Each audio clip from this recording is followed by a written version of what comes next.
So then right after that, I remember the early 2000s, business started taking off again. Guess what? The computers didn't blow up. Look at everything's doing good.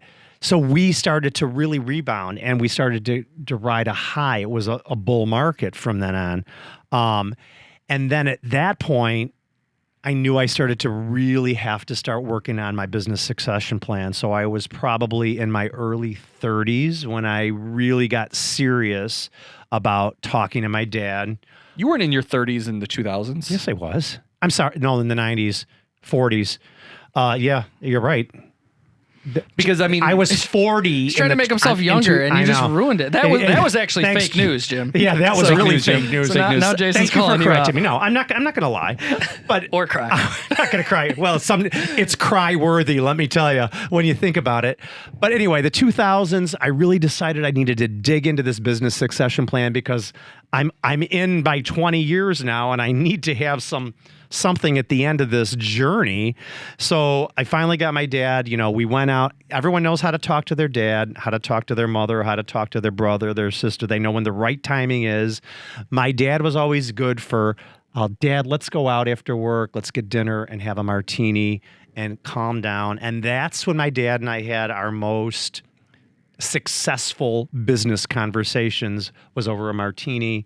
And he was out of that manufacturing environment, and we were able to break it down. And finally, I took over as president and sole owner in 2004. And then right after that, we had record sales. And then right after that, the Great Recession came in 2008. And also 9/11 was during that period of time. 9/11, but that doesn't, as far as the family business in my mind. It caused a downturn in the economy. Well, what happened with 9/11 is the stock market plunged like there was, like it's doing the Everything last couple stopped. days. Everything literally, it was bad. And then 9/11 happened, and it got really bad. Right, because it was the first time we had been attacked recently on our own soil. It was really bad.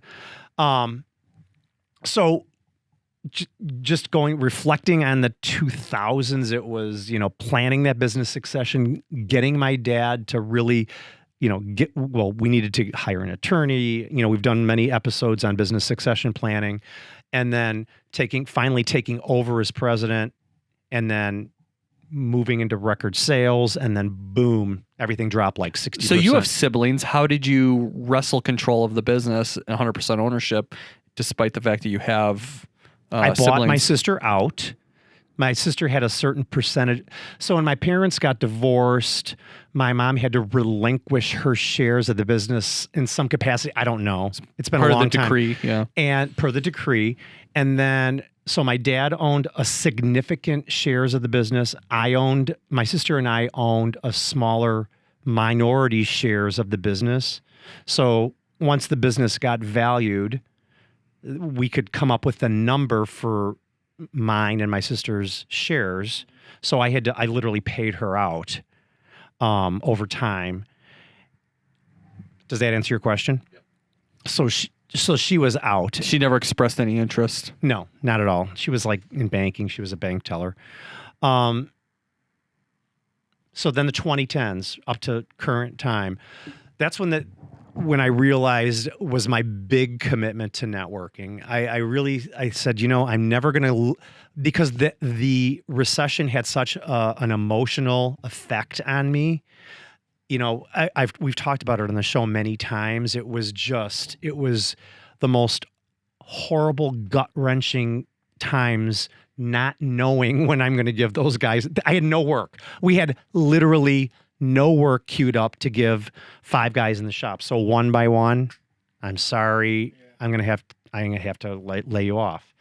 The next guy, maybe a day or two later after they finish, I'm really sorry. And you know what? It wasn't that bad, because they were watching the news at night. They knew how bad it really was. They didn't hold it against you. They didn't. It was better than I thought it was going to be, but because I wear my emotions on my sleeve, it was killing me.